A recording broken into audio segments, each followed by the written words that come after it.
നമസ്കാരം. ഇന്നത്തെ ഈ വീഡിയോയോടുകൂടി നമ്മൾ കഴിഞ്ഞ 6 ആഴ്ചകളായി ചെയ്തുകൊണ്ടിരുന്ന ഭാവയാമി രഘുരാമം എന്ന കൃതിയുടെ അവസാന ഭാഗമാണ് ഇത്. ഈ കൃതിയുടെ ആദ്യം ഞാൻ സൂചിപ്പിച്ചിരുന്നു. രാമായണത്തിലെ 6 കാണ്ഡങ്ങളെ വളരെ സംക്ഷിപ്തമായി 6 ശ്ലോകങ്ങളിലൂടെ ശ്രീ സ്വാതി തിരുനാൾ മഹാരാജാവ് എഴുതിയിട്ടുള്ളതാണ് ഭാവയാമി രഘുരാമം എന്ന ഈ കൃതി. അതിൻ്റെ 6ാമത്തെ കാണ്ഡം യുദ്ധകാണ്ഡം. ഇത് മധ്യമാവധി രാഗത്തിലാണ് ചിട്ടപ്പെടുത്തിയിട്ടുള്ളത്. നമുക്ക് ആ ഭാഗമൊന്ന് പാടി നോക്കാം. കലിത വരസേതു ബന്ധം ഖലനിസീമ പിശിതാസന കലിത വരസേതു ബന്ധം ഖലനിസീമ പിശിതാസന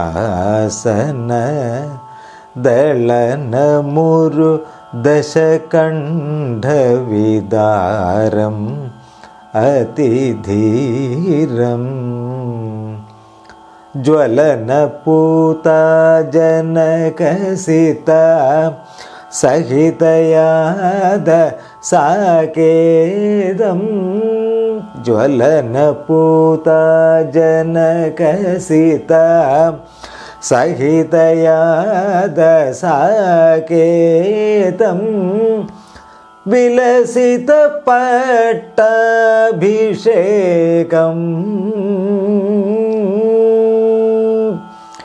വിലസിത പട്ടാഭിഷേകം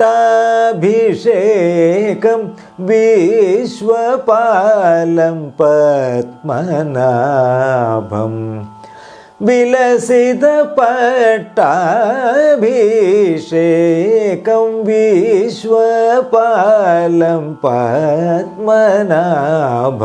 രീമ റിമ പനീവ മപനിസ രീസനി പാമ രിസരീമ റിമ പനീവ മപനിസ രീസനി പാമ രിസ റിപ്പമരിസ നിസരിമ ദവസാനി ദവ മഗ മഗരിസ നിദ സരി മഗരി സരി ഗ ദപ ഗരി സരി ഗ പധ സരി സദപ ദപ ഗാരിനി സമഗമ നിദ നി പദ നി സ ഗരി സദ രി സദ സദ ഗരി നിദ മഗരി സദ ഭാവയാമി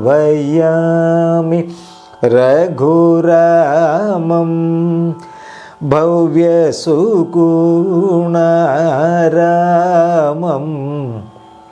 ഭാവയാമി രഘുരാമം.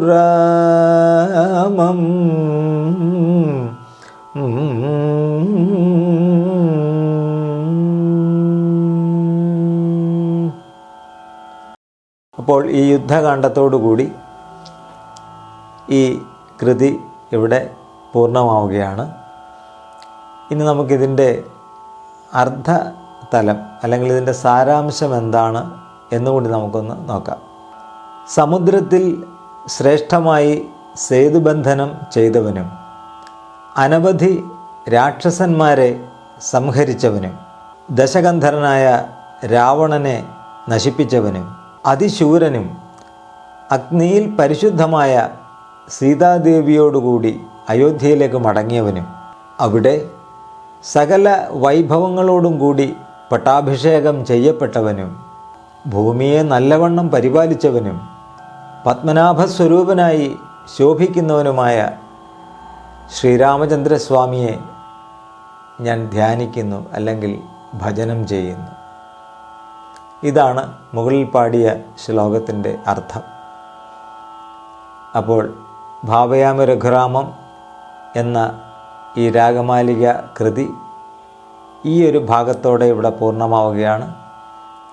മറ്റൊരു വിഷയവുമായി നമുക്ക് വീണ്ടും കാണാം. ഞങ്ങളുടെ ചാനൽ സബ്സ്ക്രൈബ് ചെയ്യാത്തവർ സബ്സ്ക്രൈബ് ചെയ്യുക.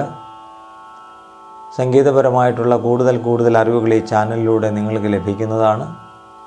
അടുത്ത വീഡിയോയിൽ കാണും വരെ നമസ്കാരം.